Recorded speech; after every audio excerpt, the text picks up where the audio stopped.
What happens when the roof of the world refuses to let go? Above 8,000 meters, judgment blurs, time slows, and the mountain keeps what it takes. Climbers line a knife-edge ridge for a chance at glory, knowing a single pause can become forever. How did this place turn into a graveyard in the sky? And why do people still step into that line? Above 8,000 meters, the body stops coping. Breathing is labor. Hands numb, thinking slows, and simple tasks turn clumsy. You can rest, but the air is too thin for recovery. That's why most summit pushes are short and tightly timed. You leave late evening, aim to top out after sunrise, and get down before weather or fatigue closes the window.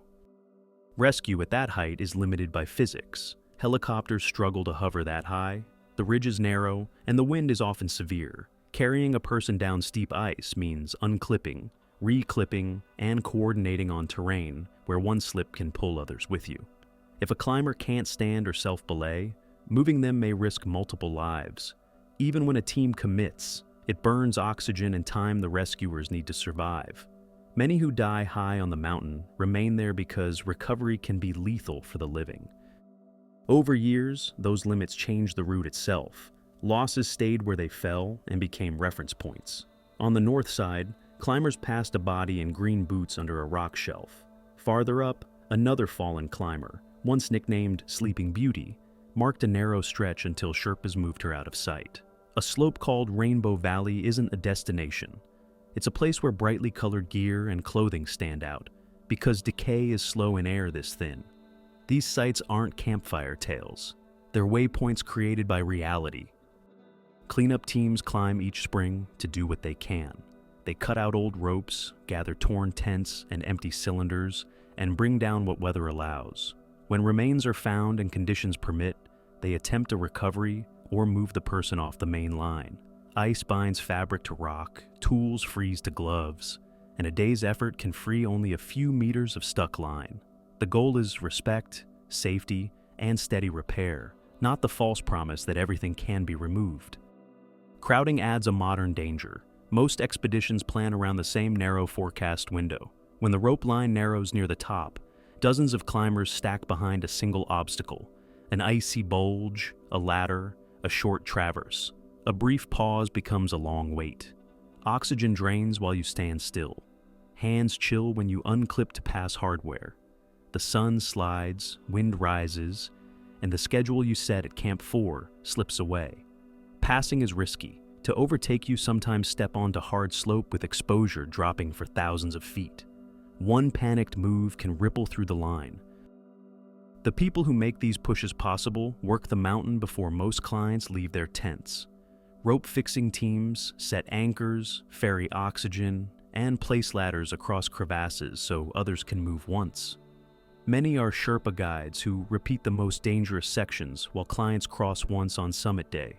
The worst accidents have often struck them. Serac collapses in the Khumbu, storms during route work, and the earthquake that hit base camp. The job blends skill, endurance, and judgment. When a client falters, it is usually these teams who try first, knowing the cost can land on them.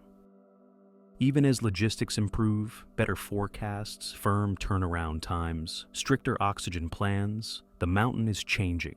Crevasses open in places that looked filled the previous year. As glaciers retreat, the past reappears. Rusted tins, old ladders, long buried camps, and sometimes human remains from decades ago. Once in a while, a single item sparks debate about early climbers and whether someone reached the top before the first confirmed ascent. Without clear proof, the arguments stay unresolved. Rules have tightened to match the pressure. Expeditions log what they bring in and what they haul out. Human waste must come down. Some officials review experience so the death zone isn't someone's first high-altitude test. Permit costs have risen. These steps don't change weather or thin air, but they reduce abandoned gear and push teams toward realistic pacing. They are guardrails, not guarantees. The hardest problems on Everest are moral, not mechanical. What do you do when you meet a fading climber above 8,000 meters and your own oxygen is low? At sea level, the answer is easy. Up there, carrying a full-grown adult on steep ice may be impossible. Guides teach self-rescue first because a stalled rescue can cascade into multiple casualties. That policy sounds cold until you're the person making the call with numb hands and a fogged mask. Some high-altitude rescues succeed and become legends because they're rare. Many never start because the team would not survive the attempt. Social media can inflame these moments. A summit photo posted after a tragedy below draws anger from people far away. Viewers want a simple story. The ridge rarely offers one. Who knew what? When? How empty were the cylinders? Did a team already try and fail? Did the person in trouble ask to be left? The death zone compresses time and turns clean choices into risk calculations. So, why do people keep climbing? Motivation varies. Some chase records. Some return to finish a promise after turning back. Some want a line in the snow that proves years of training meant something. Guiding companies and veteran Sherpas turn those urges into organized attempts and give many climbers a path home. Technology helps: lighter boots, more reliable regulators, sharper forecasts. Yet the fundamental limits remain. A crowded ridge can erase the advantage of better gear. Understanding how climbers move explains why delays are so dangerous. Most teams spend weeks acclimatizing through rotations. Base camp to Camp 1 and back, then higher to Camp 2 and Camp 3, and finally a short stay at the highest camp. The process buys a little time at altitude, but never makes the death zone safe. A late start or a missed forecast means stepping into a place where every extra hour cuts strength and judgment. Bottled oxygen helps, but isn't a cure. Regulators ice over. Masks leak if the seal shifts. A kinked hose can starve the flow. Climbers manage flow rates carefully to stretch supply. When a traffic jam stalls the line below a ladder or a rock step, plans fail and people burn through bottles while barely moving. Iwari choke points are predictable. On the south side, the final ridge has narrow spots where only one person can pass at a time. On the north, fixed ropes crowd near the rock steps. Guides try to stagger start times, but a sudden gust, a dropped glove, or a frozen jumar can halt the chain. When you're clipped to the same line as dozens of others, your fate links to strangers. Why aren't more bodies brought down? Beyond risk, there are practical and ethical reasons. Families don't always request recovery, knowing the danger to others. High on the route, a body may be embedded in ice or resting on a slope where a team cannot safely work for long. Some climbers leave letters asking to remain if they die above a certain altitude. Memorial walls at base camp carry names because the mountain keeps many who fall on its upper reaches. Recovery missions do happen, usually lower on the mountain or during calm periods. Specialized teams use haul systems, sleds, and relays to move a person over steep ground. Every anchor must be reset. Weather can end the attempt in minutes. The decision to try is never casual. Cleanups prioritize hazards first. Dangling oxygen bottles, loose fixed lines, torn tents that can blow into the route. After that, crews work on older waste and whatever the ice reveals. A forgotten camp, a decades-old canteen, a ladder from an earlier route. Small pieces show how the mountain keeps score. Policy creeps forward after hard seasons. Officials discuss minimum experience for permits. Some outfitters already require prior high-altitude climbs. Others still sell spots to anyone who can pay. Stronger standards might reduce rescue calls, but they also limit access. When demand rises and the route can't grow, crowding returns unless the number of climbers falls. Guiding models vary. Full-service expeditions provide more oxygen, more Sherpa support, and tighter oversight. Budget operators cut those margins to lower prices. On a normal day, both can reach the top. On a marginal day, spare masks and firm turnaround rules create survival space. The difference shows only when things go wrong. Training matters. Strong legs help, but so do rope skills with gloves and the habit of checking gear without removing a mask. Good partners use a simple code: communicate early, solve small problems fast, and turn back together if the plan cracks. Money and attention can push teams to try in marginal weather. Sponsors expect results. Social feeds reward summit photos more than safe decisions. The best leaders counter that pressure with non-negotiables. set turnaround times, wind limits, and minimum oxygen reserves, then enforce them. When standards hold, fewer people end up stranded after dark. Ethics on the ridge reduce to hard habits. Look after yourself so you can look after others. Check on people you pass.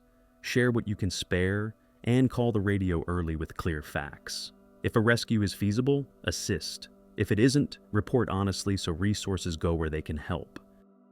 Returning climbers carry the mountain home in quiet ways. Some fund schools and clinics in the valleys. Some donate to relief funds for workers' families.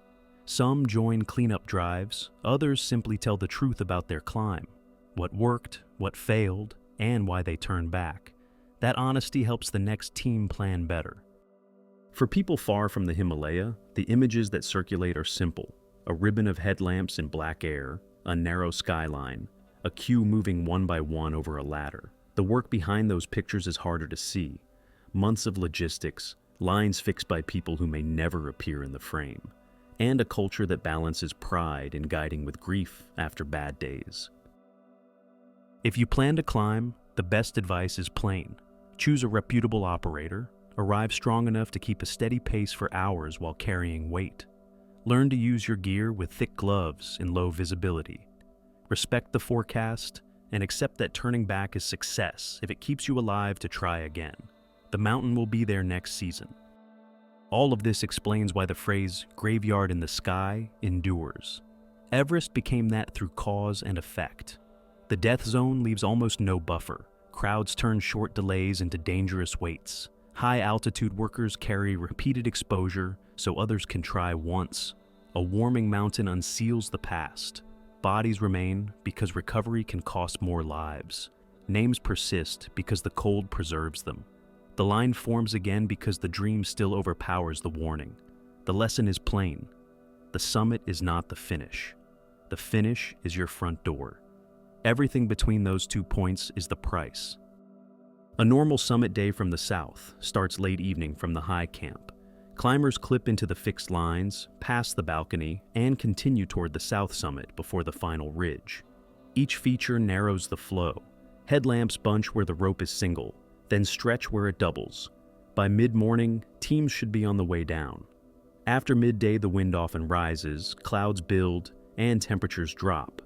The same ground that felt manageable at dawn becomes slow and punishing after lunch.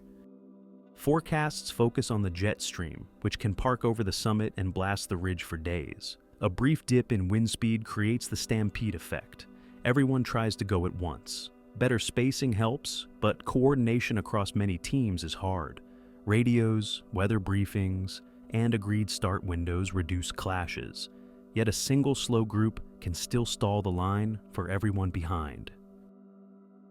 Human factors shape outcomes as much as gear. Fatigue makes people overvalue time already invested and push past turnaround. Groups defer to the most eager voice. Leaders who practice checklists and brief honest bailout criteria before summit night strip that bias out. Simple habits help. Confirm oxygen levels at set intervals, call time checks at landmarks, and rehearse what happens if a mask fails or a climber freezes in place. The more decisions you make in advance, the fewer you must improvise when the air is thin and your hands don't work. If the graveyard in the sky teaches anything, it's this. The summit isn't the finish. The finish is your front door. Everything between those 2 points is the price.